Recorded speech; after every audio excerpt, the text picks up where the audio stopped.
What's up, guys? Chasing Lamely here with episode number 113 of The Journey. In today's episode, we are going back to managing Blackburn with one more game before we go off to the AFCON to try and conquer an international tournament. Today's episode, we're playing Liverpool in the FA Cup, and well, things are looking a lot brighter than they were last year. So, like, subscribe, ring the bell. I'll see you on the other side.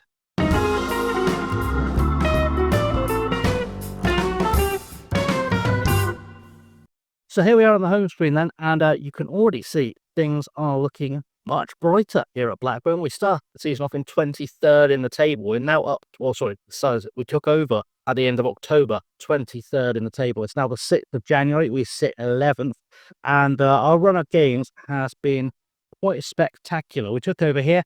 I tried the 3-3-3-1 again against Hull, and it just looked awful in the full match injury. We got very, very lucky against QPR. So I've switched to a more traditional 4-2-3-1, no DMs, just a regular 4-2-3-1. And since then, we've been on a run that's essentially had 2 draws and a loss, but everything else has been green. A 3-3 draw against Millwall showed me the tactic was working. Then we beat Leicester 4-1 with 4 goals from Matteo Aluni. We then had a 4-0 win against Bolton, a 3-1 win against Birmingham, that 1-1 draw against Ipswich, which is perfectly acceptable in my opinion, away.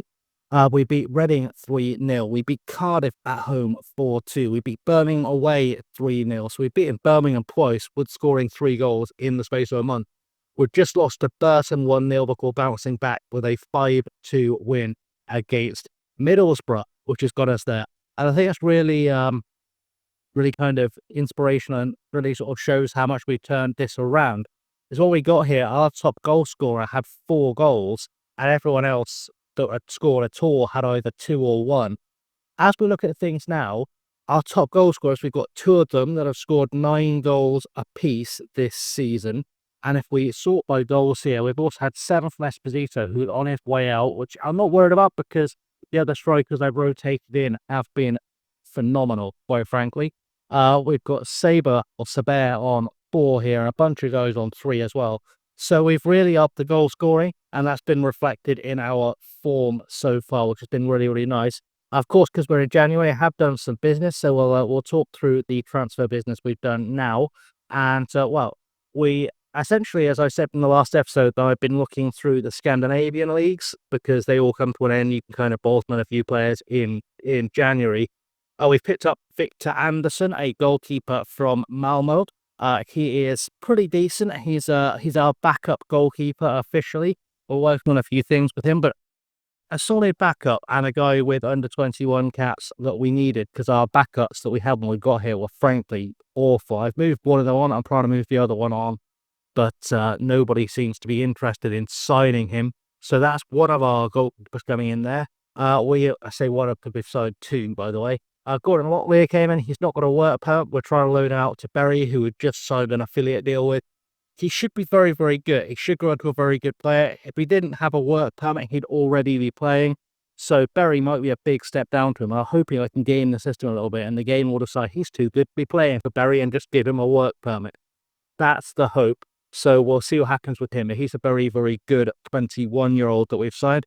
Jonas Bårdsen has come in as well. Another player who didn't get a work permit, but a good midfielder. Again, probably will be good enough very quickly for this level. A 21-year-old Norwegian water pressing him out on Berry to get a work permit as well, because I think he does need to go and play there and develop a little bit, but will come back and be good enough to be on the fringes of our first team. We've also signed David Blanco from Crewe. He's English but grew up in Spain, and very, very quick 7.5, already good enough for our team. Won't play today because he's cup tied, but a very good player for our team. I think I showed him to you last time. He's had a couple of very, very good seasons since he broke into the Crewe side, and I think that potential ability might actually be a little bit misleading. I think he could be a very, very good championship player, and I'm going to try and get him into the team slowly to get things going. And our second goalkeeper was Lucas Lund, another Scandinavian, Dane this time. 29 years old. He wants to be our first choice goalkeeper. Obviously, Leo Wallstedt is a better goalkeeper, but this guy's perfectly good enough for a top championship team. And Leo Wallstedt, if we click quickly on him, is currently wanted by Fulham and Toulouse and has a value potentially of 40 million. I think I can get a little bit more than that for him. And I think, considering we got a replacement for free, that's a very, very good trade-off. He will go in January if I get any bid for him whatsoever. And if I haven't got one by the end of January, I might force some bids for him because we don't need her anymore, and that's good money. And as I said, on the transfer front, let's look at the going outs and just talk through the key ones. We've got a bunch of players who are on the fringe of the first team going out for loan. Hayden Winslow has been playing, but I want him to play more regularly. I think he can be a very, very good player. I have also made use of Jared Clements, but again, he's better served at this stage by going up on loan. Same with Logan Evans. He's been slowly breaking into the team, but very much breaking in from the bench. So if I can get him playing regularly at Wickham, I think that's a pretty good deal. And if we look at the players who are currently wanted, Tyrese Dolan, currently wanted by Bristol City, maximum transfer value of 26 million. If they want to pay that, I will sell him because even though he's one of our top scorers, Paul Campbell's coming through from the youth team. I think he's got potentially a better player than Tyrese Dolan and will probably stay with us for longer. He is wanted for loan. Don't panic, he's going nowhere. Likewise, looking through the rest of the team, if I can, I've still got sorted by Doles, and I can't find them. Joe Rankin Costello, our right back. He is the best right back in the squad. Make no mistake about it. Very much the best right back in the squad. He's not going to play today though, because the other right back we've got, Matan Heffer, has formed a really good relationship on the right hand side with Lisa Benley. They're playing very, very well together, and they kind of formed that relationship while Joe Rankin Costello was out injured. And again, he's wanted by Bristol City and Portsmouth with a 25 million maximum value. Portsmouth seem to have a lot of money because I got them to agree to pay me 30 million for Esposito. Which I know people will panic about selling Esposito. He's known in the game to be a very, very good player. I don't need him right now. He's been injured most of the time I've been here. The fact he scored for me, he scored 4 goals for me, but he's very much scored those 4 goals in like the 2 or 3 games he's actually played. Yes, he could get another 20 goals this season, but we've proven we're strong enough without him that I feel like I can get by and get to where I want to. I just said we'll avoid relegation. That's my minimum aim, and we're not far off the playoffs. We've got Patrick Farkas here as well, wanted on loan. 50-50 on whether I'll let him go. I might try and get a transfer clause built into that one. Yeah, it's been very much a case of there's a lot of players who are wanted. I've also made a couple of sales already. A few sales since I've been here in January. Ryan Hedges, who was the elder safe from the team, has gone to Huddersfield for 300k. Igor Talyon, who's a player I was never going to use, has gone to Chesterfield for 80k. Again, I had 19 attacking midfielders and strikers when I got here, so losing those two wasn't a big crying shame. Dominic Hiam has gone to Cadiz in Spain for 1.5 million. And again, not a player I'm terribly upset about losing. He was 33. I think he's just turned 34. Yeah, he's just turned 34. He was already on the downswing. He was playing, but he was on the downswing, and I thought I'd just take money for him before he retired. Lucas Diaz was that backup goalkeeper I didn't want. Barcelona have signed him for some reason. He was not going to be good enough to start for Blackburn. I have no idea why Barcelona. They also signed him for their B team, which is an even weirder decision. Jake Everall has gone to Ross County for 33.5 million. Again, Jake Everall, the right winger who didn't really have the potentially breaking anyway. They've signed him for money and they put him on a non-contract basis, which is very, very bad business. And then finally, Colin Busby has gone to MK Dons for 45k. I highlighted this guy in the last episode as a guy who looks like he has some decent potential, but his attributes aren't there. And the fact that he's been with Blackburn for 7 seasons and not once made an appearance even off the bench tells me that he shouldn't have been here in the first place. So yeah, I took the money for him. He's been coming off the bench for MK Dons, but he's realistically not turning into a player of any kind. I think he'll have a season or 2 there and they'll release him and he'll just keep dropping down the leagues, if I'm being completely honest. But anyway, we've done that. We've overhauled the staff. We have got things back on track. And as things stand, as I said, we sit in 11th place in the table here. We are 6 points behind Preston in 6th, though, in the playoffs. And realistically, we're 17 points off of Forest. I'm not saying a title challenge is on, but we're also, quick math, 11 points behind Sunderland. So, yeah, it's not out of the realms of possibility. We could push for promotion this year. But you come here to see Blackburn play Liverpool. Liverpool currently sit top of the Premier League. And They are undefeated so far this season. So I'm not saying we're going to win this one. I'm not even going to suggest we might. We've got our boy Usman Diamande at the back as well. Nice to see him. They're coming to us as well, so that gives a little bit of a home advantage. But Liverpool haven't lost a game in the league all season. They lost one game to Leeds in the Carabao Cup, and that still needed penalties. And even in Europe, they haven't taken a defeat yet. In fact, I think they're unbeaten in Europe looking at that. They've had one draw in Europe against PSG, but yeah, they've been very, very strong in Europe. I think we might take a shellacking today, I'll be honest, but I guess we should go meet a team and find out, because that's definitely the way forward. So we'll meet the lineup that we're going with, and actually none of our new signings are going to be in the lineup. It's all players that were here when we got here.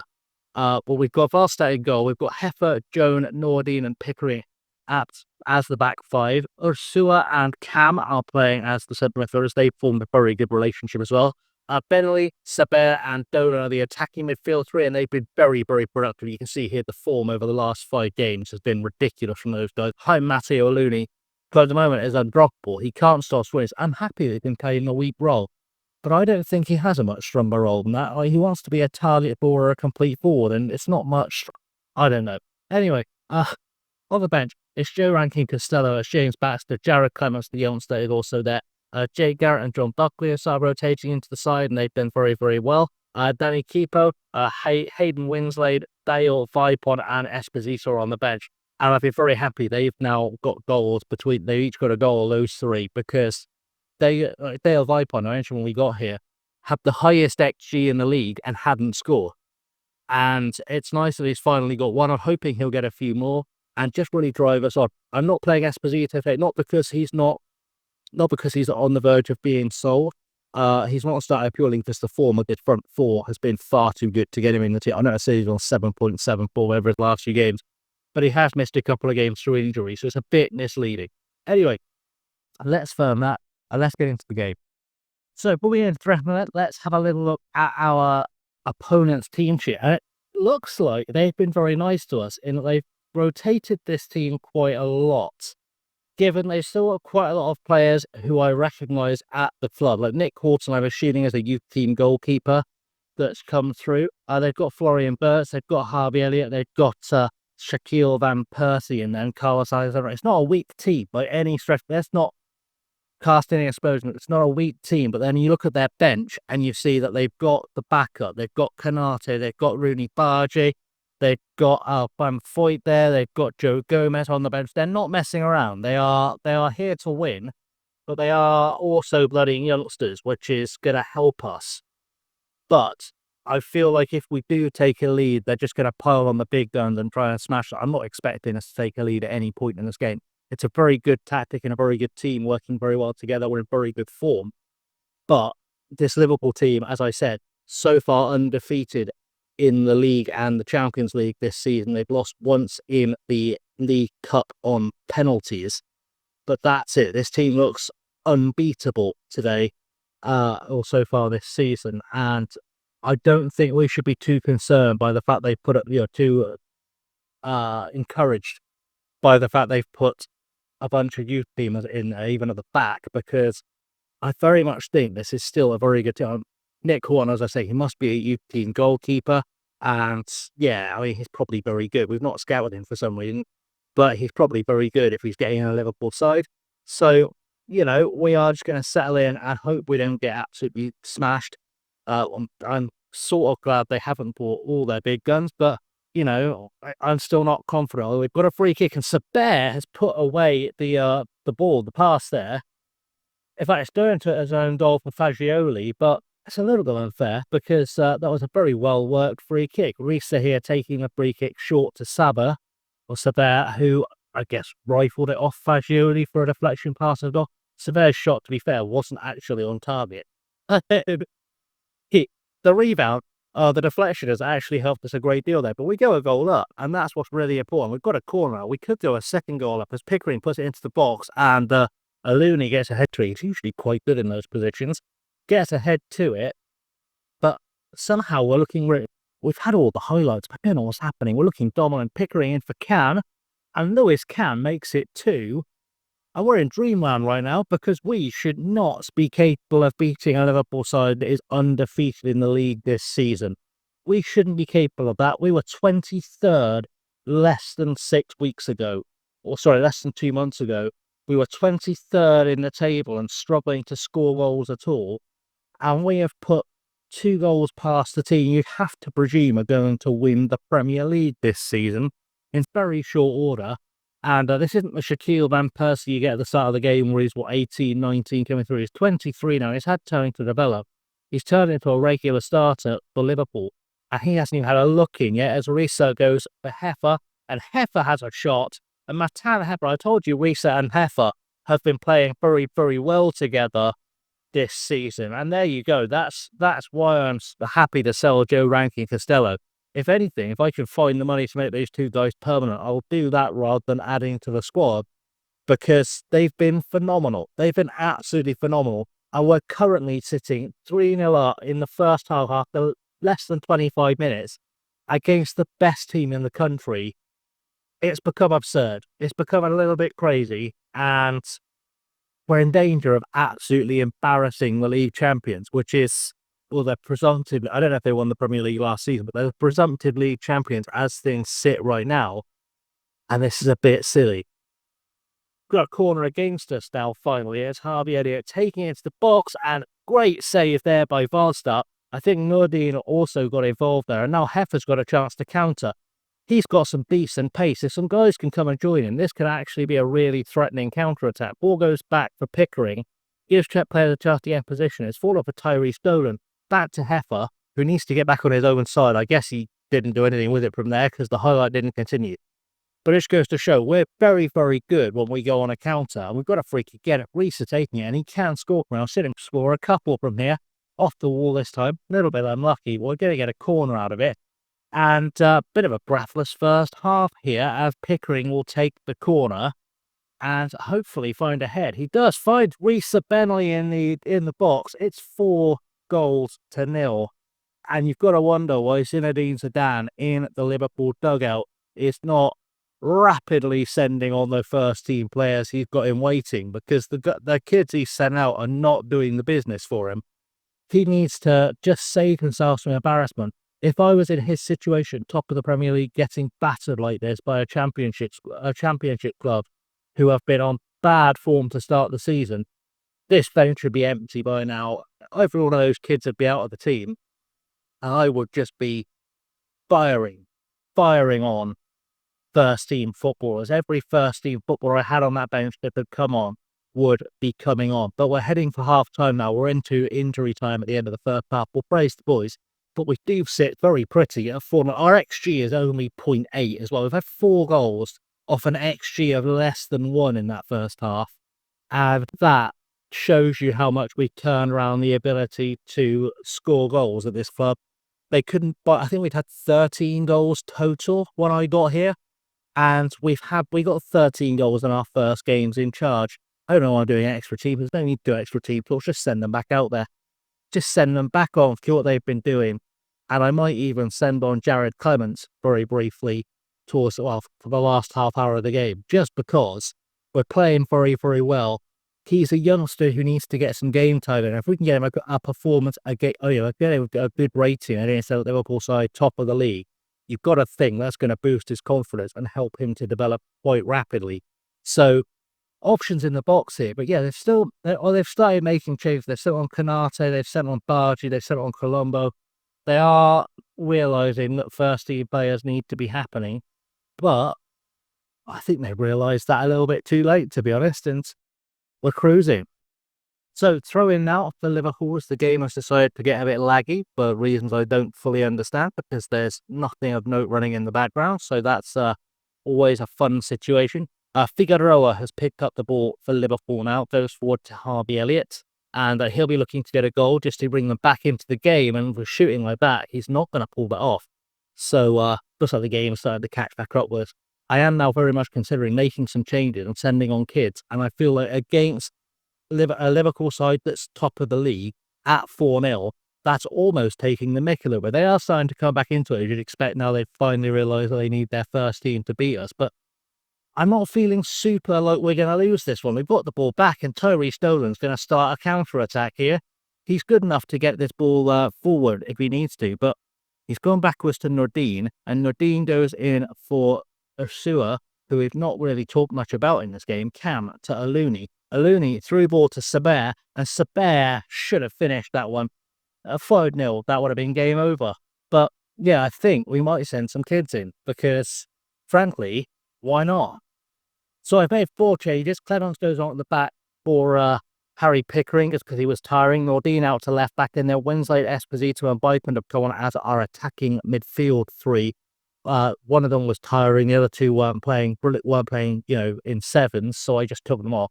Asua might come off very shortly. But Wednesday and Vipon and Clemens, youngsters we are looking to develop. And I have promised the team we give youngsters a chance this year, so that'll help us to achieve that as well. But Liverpool aren't challenging us. We are almost FMing them at this point. And now Osua's taking a booking, he might have to come off. But yeah, we've not really threatened at all. We're going to send Jake Garrett in. I don't even know if he's the best option in that position, but it's not going to affect anything. So we'll just send Jake Garrett in as a why not kind of substitution. And yeah, we're looking very comfortable. Very, very comfortable. They're not threatening us. Their XG is almost equal to ours. So we've done them a little bit, but we're beating them on possession as well. We're controlling this game. We've done very well. We're going to praise the boys before the final whistle blows. We've got another highlight. It's Clemens now on the ball. Our first chance to look at him in action. Big through ball, which is a little bit too far ahead of Winsley. Possibly overhit that a little bit. They might hit us on the counter here. You've got to expect Liverpool will get a consolation goal. No, they're giving it away to Bipon, to Aluni, who must have been offside. He scored it. The linesman's flag had stayed down. I think Aluni was offside there, but I'll take it. It's 5-0 in the 93rd minute. Let's have a look at this, because that's got to be reported as a possible offside, surely. So, Kanate gives the ball here to Viper. Who was playing an onside? Are we going to get a tight offside replay? Because I don't think anyone was playing a Looney onside there. I don't think at all, unless this right back was incredibly slow to move. I mean, it was very close, but apparently he was incredibly slow to move. And, well, they'll take it. The fans cannot be unhappy with the fact they've come here and they've witnessed a 5-0 win. You've got to think the 31,000 fans that showed up, just like me and just like you guys watching at home, showing up here, they expected to see the best team in the country absolutely batter us. And we have done them. We have absolutely done them. That's unbelievable stuff. The sound you hear is everyone writes off backtracking. I think that's safe to say, because I'm backtracking a little bit, because I have been saying at the start of the episode we were going to take the tanking today. And we've not. We've turned it around. So I guess we're going to find out in the next episode who we've got in the 4th round of the FA Cup, and that might break up our AFCON coverage a little bit, because if we can put 5 past Liverpool, we might be good enough to win the FA Cup and win promotion. Well, I've got the post-game reaction, and I think these guys are probably okay. What a result, can't believe it, I'm buzzing, is probably a fair reflection. And I don't know where to begin with that, is also a fair reflection. I don't know why we've got sort of an overreaction to Hepper's performance, because he was fantastic out there. And, well, I just, there are no words. If you've got words for that in the comments, let me know, because I don't have any, quite frankly. I am flabbergasted that we have pulled that off. And now we go into the AFCON. Our first game is going to be against Burkina Faso. I don't know if I've talked through the groups. We'll do it in a second once we get back to the main screen.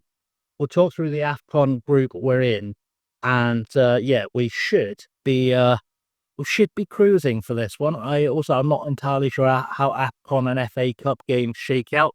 I think the AFCON goes into February and the 4th round of the FA Cup is usually at the end of January. So we probably will have to break up the AFCON, but we've got to come back for it, regardless of who we're playing. As young Derek Barnes has completed his loan to Bury, so not a bad day for him. He's gone to get first team football, and he's secured himself a good loan. So that's a nice day for him. Right, let's look at the AFCON group, because that's going to be where we're coming back. And we have got, there's no unfavourable draw for the Ivory Coast in the AFCON. We're by far the best team in Africa. I don't know I clicked there because it's short ones, right? So in Group E, we've got Burkina Faso, Madagascar, and our biggest challenges will be Congo.